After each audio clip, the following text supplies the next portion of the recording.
Boa tarde, gente. Hoje eu tô aqui com um casal que já foi pedido várias vezes, um tema que foi pedido várias vezes e que me perguntam sempre, um casal muito simpático. Eu tô com a Nath e com o Igor, do casal À Vontade.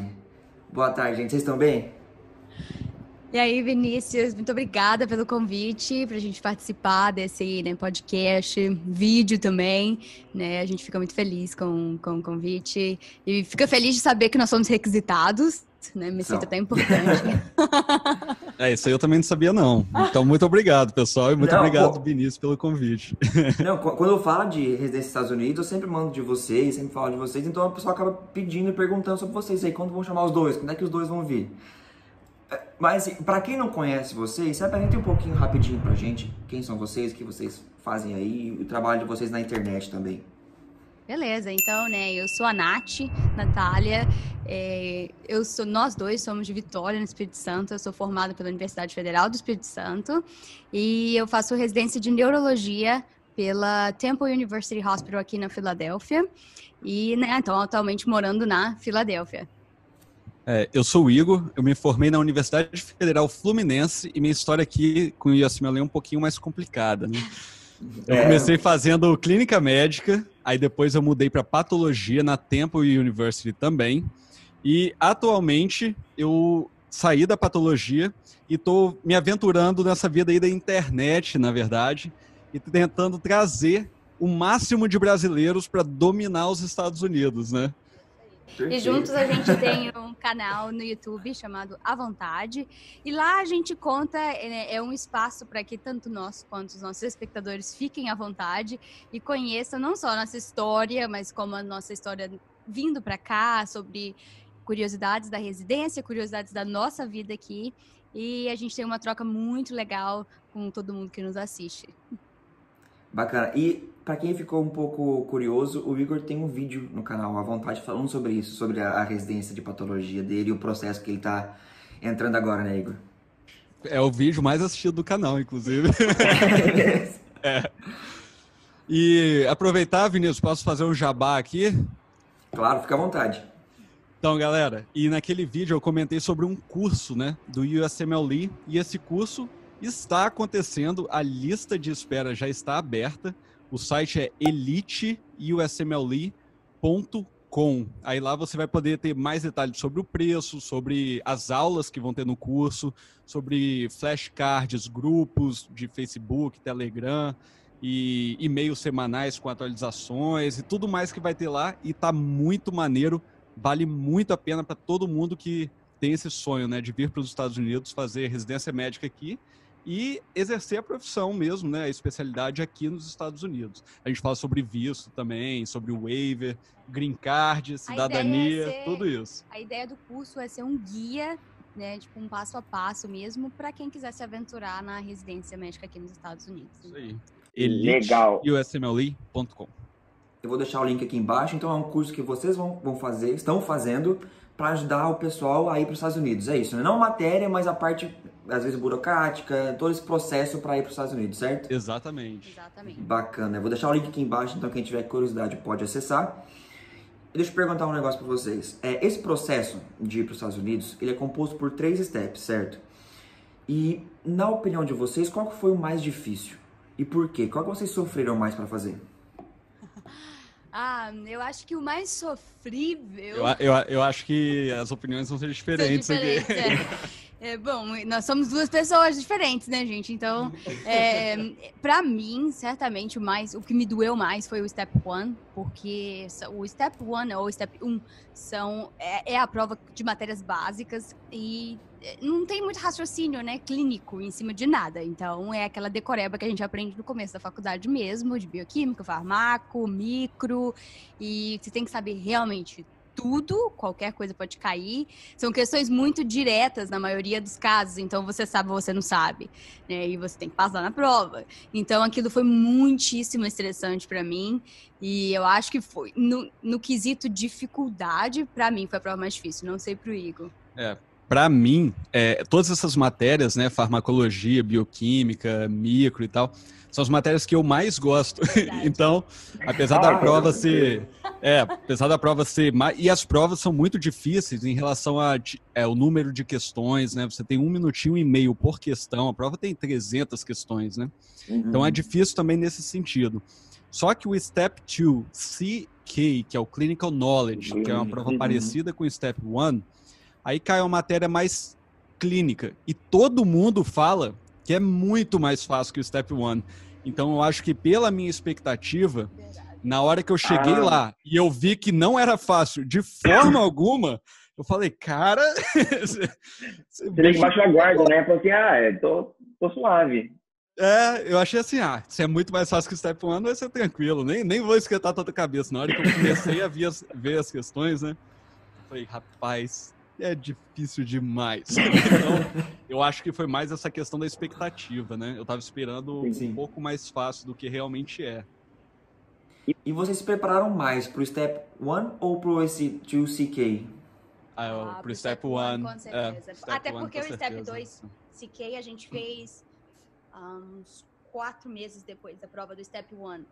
E você usa muita matéria do Step 1 pro Step 2 CK também. Apesar de ser uma prova com mais casos clínicos, é um raciocínio um pouco diferente, também tem várias questões bem diretas e voltando um pouco no raciocínio do Step 1, que é mais saber o nome da enzima, o nome do gene, né, essas coisas assim. Então, eu acho até importante para quem vai fazer o processo, fazer o Step 1 e não deixar muito tempo, né, para fazer o Step 2 secar, porque você usa muito do conhecimento e você também não perde muito o embalo, né? Porque quando você deixa muito tempo, você meio que dá uma relaxada, assim, e na hora que você relaxa, você perde o embalo de estudar por uma coisa que não é tão prazerosa de estudar. Então, isso eu acho que é a primeira dica, mas isso eu acho que é bem importante, assim, não esperar muito tempo entre uma prova e outra. Legal. E como que foi a parte de montar o currículo para vocês irem para aí? Deu muito trabalho? O que vocês focaram mais? O que vocês acham mais importante com relação ao currículo para ir? Porque tem a parte da entrevista e tudo mais. Então, muita gente pergunta isso, né? E o currículo, o mais importante são as notas. A nota do Step 1, em seguida pela nota do Step 2 CK, né? Que é o Clinical Knowledge que a gente comentou. E esse tem que ser o foco principal. Em breve, a nota do Step 1 não vai valer mais. Então, a gente acredita, vai ser pass ou fail, né? Ou você passa ou você não passa. Mas os programas não vão saber quanto você tirou. Então, claro que esse peso aí vai sair, né? Aí a gente acredita que o Step 2 CK, o peso da nota, que já era alto, vai aumentar mais ainda. Mas tem outras coisas muito importantes, que uma delas são as cartas de recomendação. Então, se você faz um estágio aqui nos Estados Unidos com uma pessoa... Por exemplo, nós fizemos um estágio aqui nos Estados Unidos com um dos caras mais tops da neurologia, né? Que foi em Chicago, inclusive. E uma das cartas nossas foi dele, né? E isso pesa bastante. Principalmente se essa carta for da especialidade que você quer concorrer, né? Se você faz por exemplo, Family Medicine, né? Que teoricamente é uma das especialidades mais fáceis de passar, você não consegue passar se você não tiver boas cartas de Family Doctors. Entendeu? Pode ter notas mais baixas. Se ortopedista, por exemplo, não adianta. O ortopedista recomendou, não adianta. Exatamente. Então, as cartas também têm um peso muito grande. Assim, tudo... Quer falar um pouquinho sobre? Eu acho que é importante lembrar, porque as pessoas não têm muito isso na cabeça, e quando a gente fala de currículo, a gente pensa naquele currículo que aquele currículo de papel, né, que a gente bota nome, educação, não sei, tudo direitinho. Esse currículo que a gente usa ou fala sobre pro USMLE é um currículo que você faz online. Então, né, tem uma plataforma que você entra e você preenche tudo lá, né, pela plataforma mesmo. Então é meio que um padrão para todo mundo. Então isso é a primeira coisa, assim. Eu percebo, todas as vezes que eu recebo uma pergunta sobre como montar um currículo, eu percebo que as pessoas têm na cabeça esse currículo que a gente conhece, o CV que a gente conhece, que eu estou usando agora, por exemplo, para fazer minha aplicação para o fellowship, como qualquer outro. Mas esse da residência é diferente porque é nessa plataforma. Mas você basicamente só entra no site e coloca as suas informações pessoais ali, as suas experiências, enfim. Então, como o Igor falou, a carta de recomendação tem muito peso, porque se ela for uma carta normal, boa, só boa, ela não vai te ajudar muito. Mas se ela for uma carta sensacional, ou se a pessoa que estiver escrevendo aquela carta sensacional for uma pessoa muito conhecida, isso pode te ajudar muito, porque isso aí são as conexões, né, entre os programas que você está aplicando e aquela pessoa que está recomendando você a um programa de residência. Então, isso é muito importante. As notas são importantes, mas as notas, elas não vão fazer parte, assim, do seu... Você não vai digitar lá a sua nota, mas quando o programa receber a sua aplicação, ele sabe quanto você tirou, porque fica tudo arquivado, né? E outra coisa que é muito importante, que a gente sempre gosta de falar, é pesquisa. Só que quando a gente fala de pesquisa, a gente fala de pesquisa que você ou publicou já, ou que você está prestes a publicar. Então tem que ser algo assim, que signifique mesmo alguma coisa. Não pode ser um projeto que você começou lá atrás, no seu primeiro período, nunca terminou.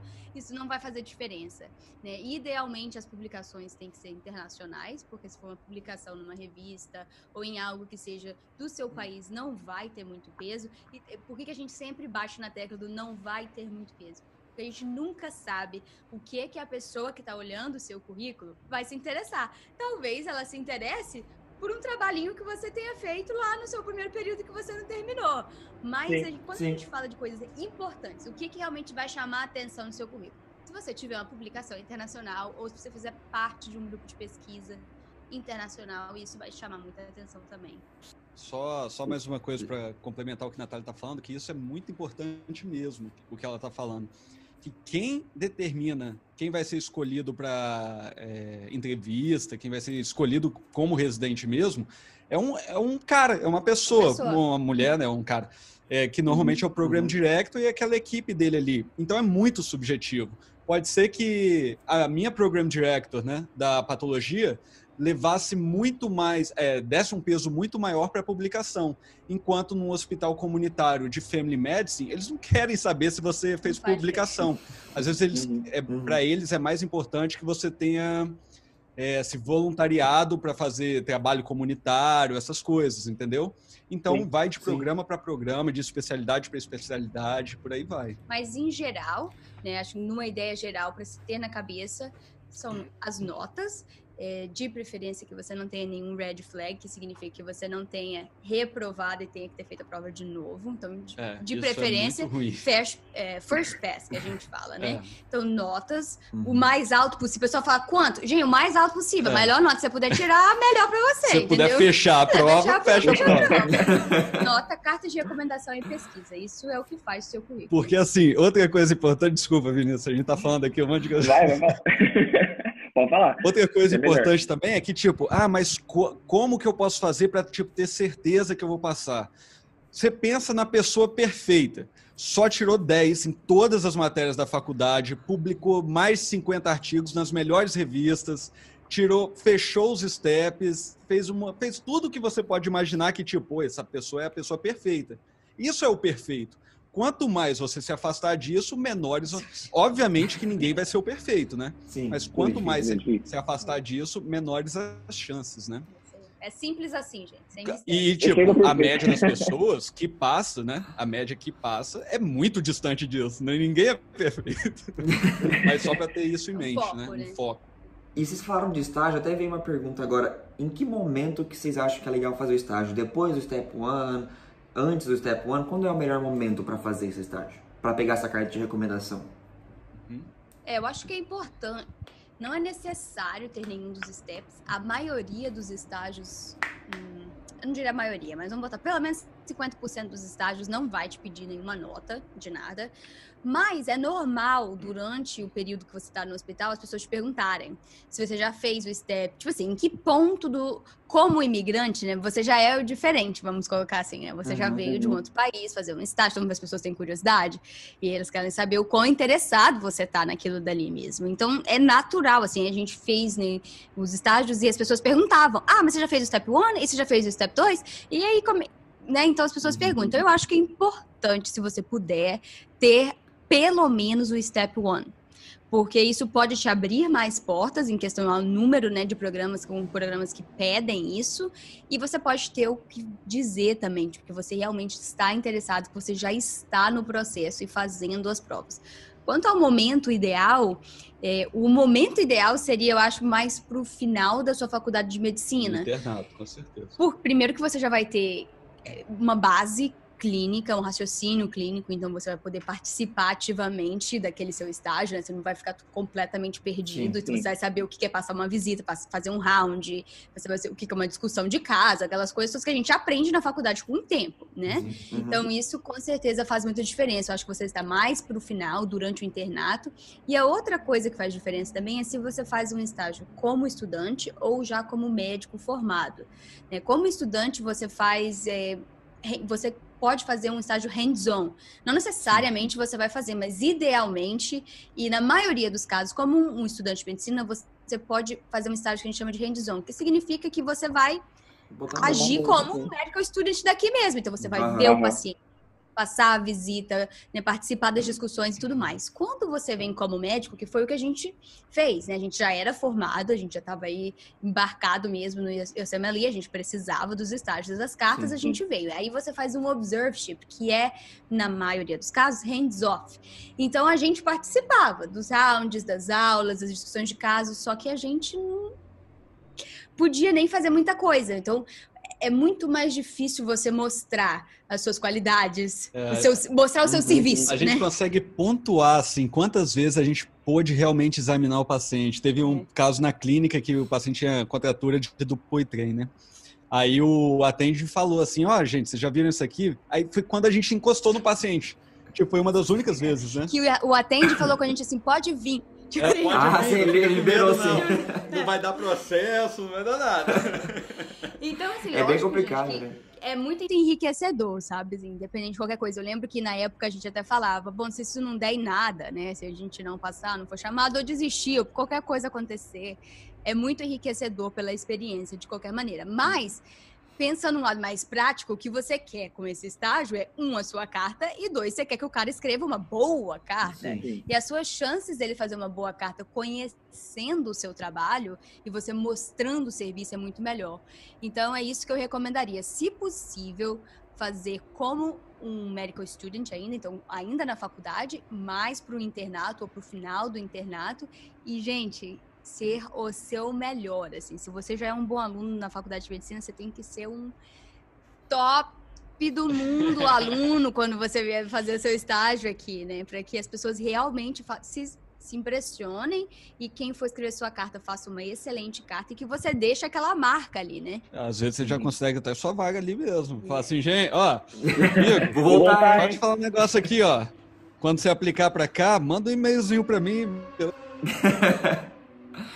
E assim, uma parte que você falou que é interessante, que é de deixar o seu valor ali mesmo. E uma das formas de deixar o seu valor ali, eu acredito que é falando um bom inglês, sendo alguém que, assim, o cara estudou, o cara sabe falar, a pessoa sabe falar.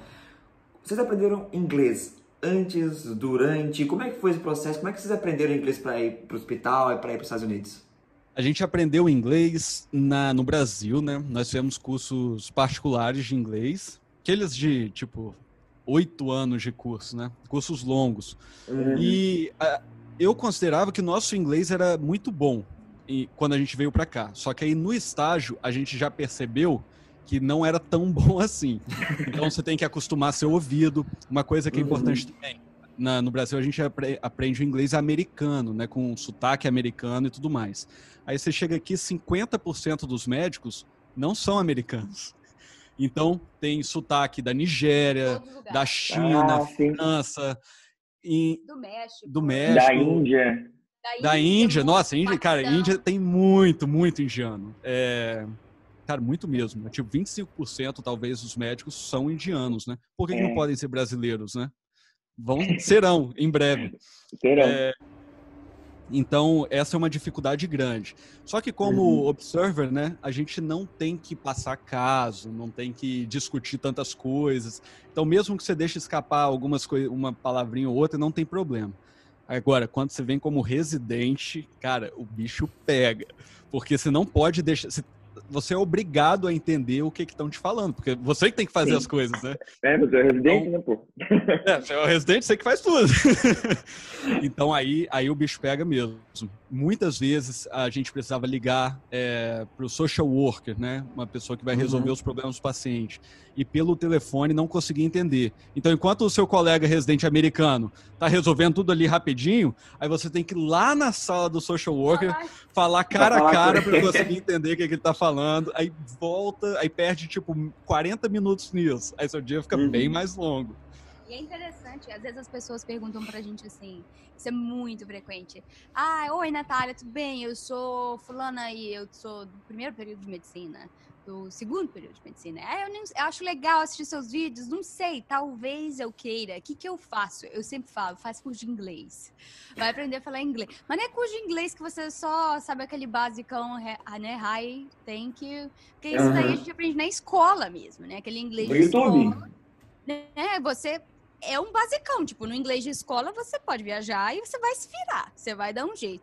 Mas é importante você, se você puder investir nisso, para sua vida num geral, porque isso vai te ajudar para qualquer profissão que você, né, deseja exercer pro resto da sua vida. E também, se você realmente lá no final resolver vir para cá, quanto melhor o seu nível de inglês, mais confortável. E isso não é pelas pessoas, porque eles não ligam pro seu sotaque, pro jeito que você fala. Se você fala com mais sotaque, com menos sotaque, isso não importa. É para você se sentir confortável. Porque essa sensação do, meu Deus do céu, não entendi nada do que ele falou, isso a gente já conversou com vários outros estrangeiros e acontece com todo mundo. Te leva um tempo para você se familiarizar com aquele inglês todo dia, que não é um inglês de você sentar num bar e bater um papo, porque esse também é fácil, porque qualquer coisa que você falar, qualquer erro, isso aí passa batido e você vai normal. Mas quando você tem que tratar de pacientes, de famílias, de conversar sobre problemas, né, importantes, são tomadas de decisões, isso faz muita diferença, né? Então, quanto melhor você se sentir, e a gente se sentia, como o Igor falou, a gente se sentia confortável com o inglês. A gente veio se sentindo assim, não, a gente fala um bom inglês, a gente fez curso por anos, a gente já veio aqui várias vezes como turista e depois pelo processo mesmo, a gente se sente confortável. E mesmo assim, você toma um susto no início. Então, se você tiver uma coisa para investir e ainda estiver no meio do caminho, não souber o que fazer, aprenda inglês. Legal. Bacana. E eu tava vendo o vídeo de vocês e o Igor falou um negócio interessante que chamou a atenção. O Igor sempre quis ir para os Estados Unidos. Então já era algo decidido, assim, eu quero. Igor, quando é que você chegou e falou assim, Natália, meu amor, vamos para os Estados Unidos construir a nossa vida. Quando você chegou, eu falei assim, a gente vai para os Estados Unidos. Como é que foi esse processo? Assim, olha, vamos para lá, ok, batemos o martelo, vamos para os Estados Unidos. Como é que você convenceu a Nath e quanto tempo demorou isso aí? Então, deixa eu tentar lembrar. Talvez Natália lembre melhor. Você lembra melhor? Então, peraí, eu vou passar a palavra para ela. Na verdade, é isso mesmo que você falou, Vinícius. O Igor sempre quis. E a gente, para quem não sabe, nós estamos juntos há 14 anos. Isso tudo? Cara. Isso tudo. Então, assim, né? Eu sabia. O Igor é bom com essas coisas, viu, gente? Então, já tem um tempinho, né? Então, desde que eu conheço o Igor, desde que eu namoro no ensino médio com o Igor, eu sabia que ele queria vir pra cá. Então, isso nunca foi um problema pra mim, porque eu sempre soube, né? E a tia dele é médica aqui há muitos anos, ela já tá aqui há 20 anos. E ele cresceu vendo a tia dele sendo médica aqui, né, passou algumas férias aqui com ela, então ele já tinha isso muito certo na cabeça dele. E o Igor é uma pessoa, assim, muito tranquila, ele nunca quis me convencer a vir pra cá, mas ele sempre me falou das coisas boas e do porquê ele achava que era bom estar aqui.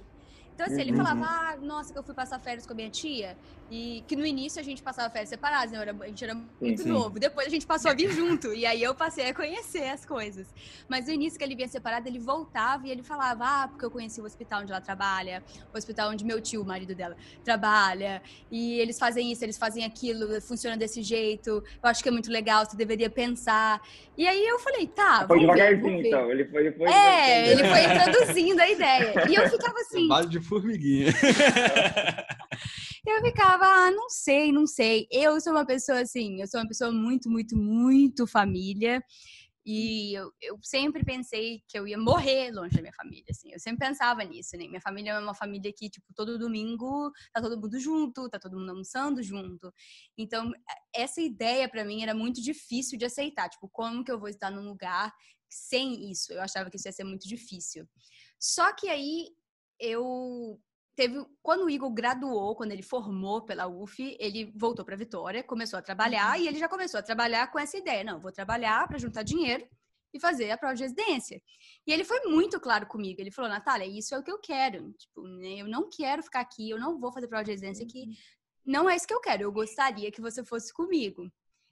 Tipo, pensa que a gente precisa tomar uma decisão, seja sozinho ou seja em casal. E eu fiquei na dúvida, mas eu resolvi estudar por Step One. E estudando por Step One não tem jeito, você meio que encara o negócio mesmo, né? Você não tem como estudar mais ou menos, ou você estuda ou você não estuda. E a gente estudou, fomos para São Paulo, fizemos a prova, voltamos para Vitória, e eu ainda não tinha 100% certeza que eu queria vir.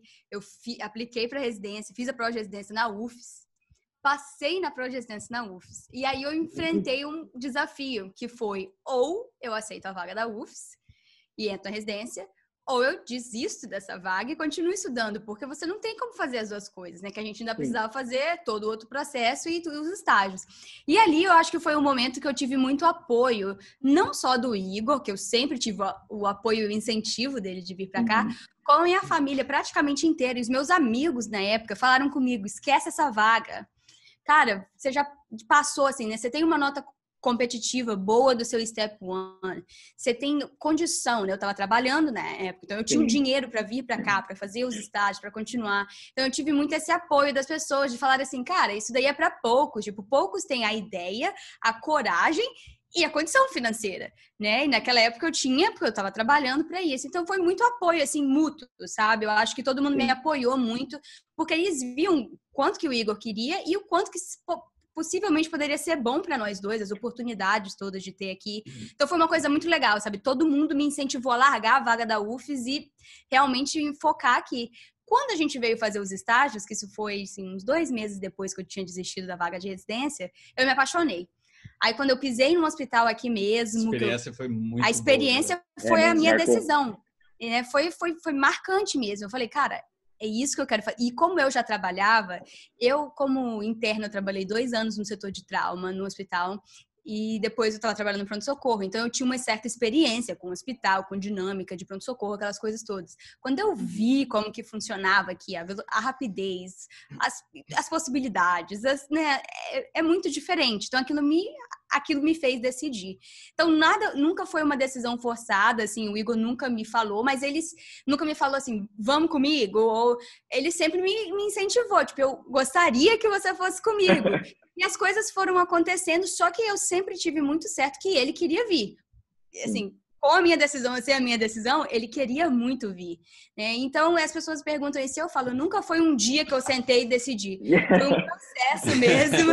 E ainda bem que eu tenho, assim, uma família muito boa, maravilhosa, e amigos muito bons, que eu acho que eles viam, sabe? Assim, eu converso com meus amigos hoje, eles falam, Natália, a gente via que, cara, vocês tinham que enfrentar aquilo. Tipo, poucas pessoas têm a coragem de enfrentar e vocês tinham que fazer. E eu sempre tive muito apoio, então foi mais ou menos assim. No Brasil... Ah, legal, eu pensei... Não, vai lá. Pode falar. Eu pensei que o Igor tinha chegado assim, ó, Natália, estamos se formando aqui, ó, a gente vai se formar, a gente tem que ir pra fora. Vai ser assim, vamos... Te mato, né? No café da manhã, assim, na mesma café. Foi uma decisão, eu falo, eu levei tempo, o Igor sempre foi muito decidido, eu levei muito tempo, assim, se aquela coisa, né, se a gente fosse voltar no tempo, se isso fosse possível, eu não teria feito a prova da UFES, porque é um estresse a mais, é uma decisão a mais, você deixa de fazer algo, né, então, tipo, aquilo pra mim doeu muito naquela época, eu falo, caraca, eu tô desistindo de uma vaga tão certa pra ir pra um negócio incerto, que eu vou gastar meu dinheiro inteiro. Deixa eu só falar uma coisa também, que ela falou isso, me fez lembrar, né? Que ela fez a prova de residência no Brasil também. E eu fiz os cursos preparatórios do Brasil, ela fez também, então a gente gastou, cara, muito dinheiro. Né? 2 anos de curso, né?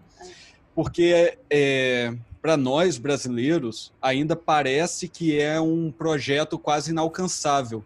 Então, apesar de a gente estar estudando para os STEPs, a gente estava também assim, cara, mas é tão difícil, né? Vamos fazer aqui esses cursos aqui do Brasil mesmo, vai que a gente tem que fazer residência por aqui mesmo e tal, mas não é inalcançável. E você chega aqui, você vê tanto estrangeiro e todos eles conseguiram, né? Então, o brasileiro, eu acho que tem um pouco essa mentalidade ainda de que a gente é inferior às outras pessoas, mas não é, cara, não é. Pelo contrário, todos os brasileiros que eu conheci aqui na medicina, né, são pessoas incríveis, né? E exemplares e super dedicadas. Então, eu acho que é uma coisa assim, que mais uma vez, se eu pudesse voltar lá atrás, eu teria me decidido antes, sabe? Assim, eu teria pensado, com o mesmo vigor que eu pensei quando eu vi pra cá, que eu tive a experiência, eu teria pensado mais atrás. Tipo assim, por que não? Né? Se eu já tenho família, amigos, se todo mundo vai me suportar, porque me suportariam no início da faculdade, no final da faculdade, depois, de qualquer jeito. Então, assim, eu já teria tomado essa decisão. Por isso que eu acho legal toda vez que um estudante de medicina procura a gente. Porque é muito importante você tomar essa decisão e saber no que focar. Para que você nem gaste muito dinheiro à toa, porque o dinheiro que a gente gastou fazendo um curso preparatório para residência... Poderia ter facilitado bastante. Poderia ter facilitado bastante, né? Então, são coisas que você precisa, assim, pesar, né? E é o foco também, né? Como que muda, e eu posso dizer de cadeira, como que muda o seu foco quando você não sabe ainda se é Brasil ou Estados Unidos, ou quando você tem certeza que é Estados Unidos. Isso faz muita diferença. Legal.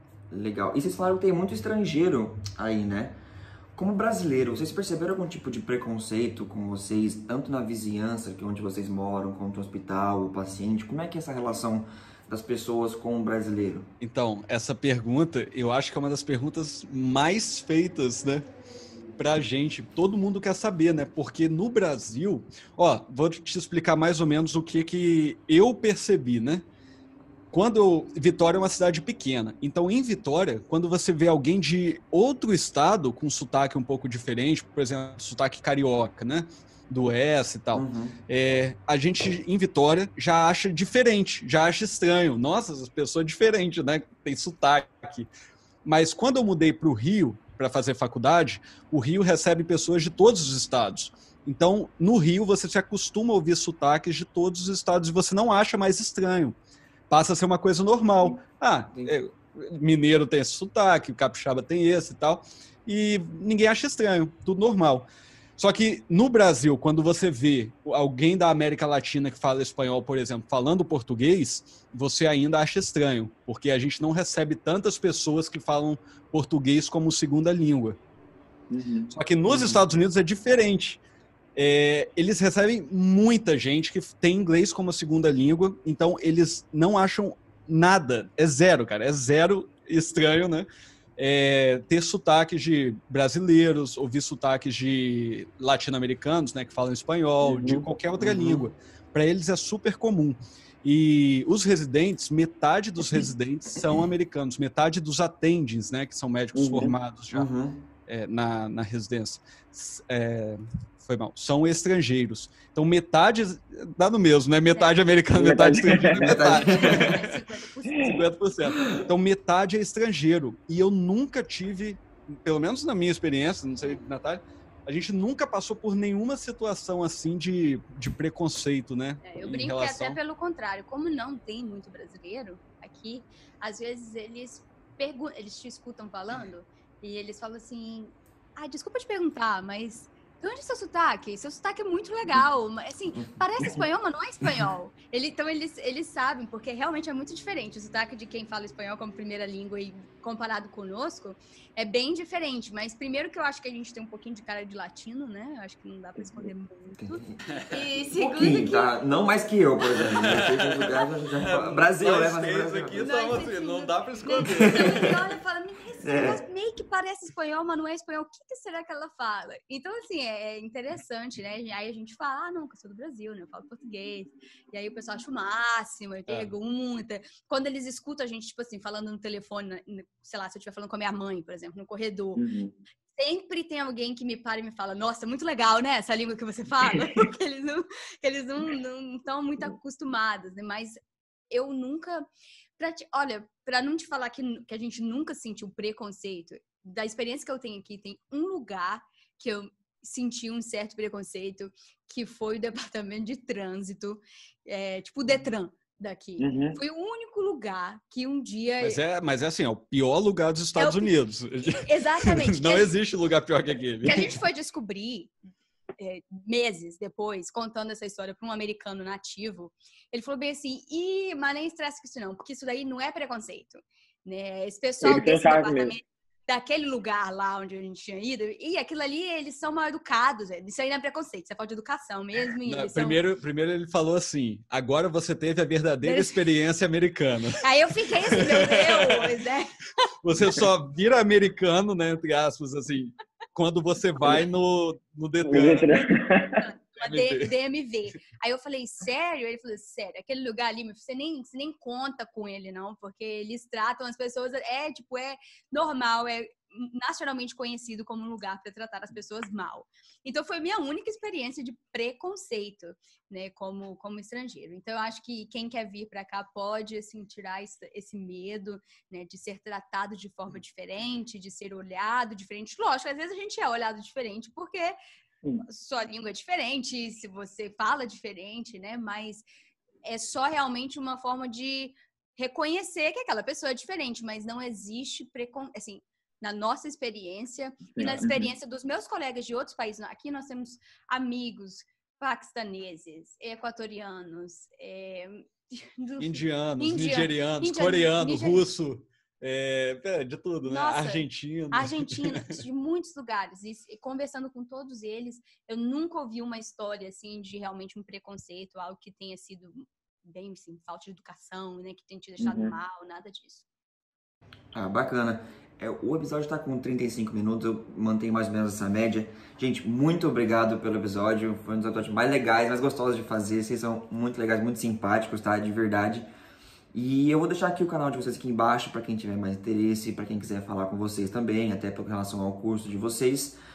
Muito obrigado de verdade, muito obrigado por compartilhar esse tempo, essa experiência de vocês comigo e com quem está assistindo a gente. E é isso aí, gente. Quer deixar algum recadinho final para quem está assistindo e quer fazer residência fora? Bom, muito obrigada, a gente que agradece, Vinícius, pelo convite, né, por passar esse tempo aí com você. É sempre muitíssimo gratificante para a gente fazer essa conexão e a internet possibilita isso e a gente, quase todo dia a gente comenta como que pode, né, a internet promover tanto esses encontros virtuais, né? Pessoas que nunca se viram, que você vê um vídeo ou vê um Instagram, e aí a gente tá aqui fazendo um podcast, gravando um vídeo, fazendo uma live. Então isso é realmente assim, muito legal. Então muito obrigada pela oportunidade. Convido a todos a conhecerem o nosso canal, maratonarem lá nos nossos vídeos, preparar um balde de pipoca e, né, a gente quer mesmo ajudar a quem tem esse sonho de vir para cá, né? Então eu espero que com o curso, né, e o nosso site agora a gente promova mais e dê mais oportunidade a essas pessoas. Vamos lotar, né, isso aqui de brasileiro, hein? Vamos botar, entendeu? Vamos competir com os indianos, entendeu, gente? Vamos embora, vamos fazer isso aqui cheio de brasileiro, que eu tô precisando de amigo brasileiro aqui. Vinícius, muito obrigado e muito obrigado a todos por assistir até aqui, né? Também, nosso canal tem bastante conteúdo legal e a gente espera vocês lá. É isso aí, gente. Muito obrigado. E aqui, para quem ficou, até semana que vem. É isso aí.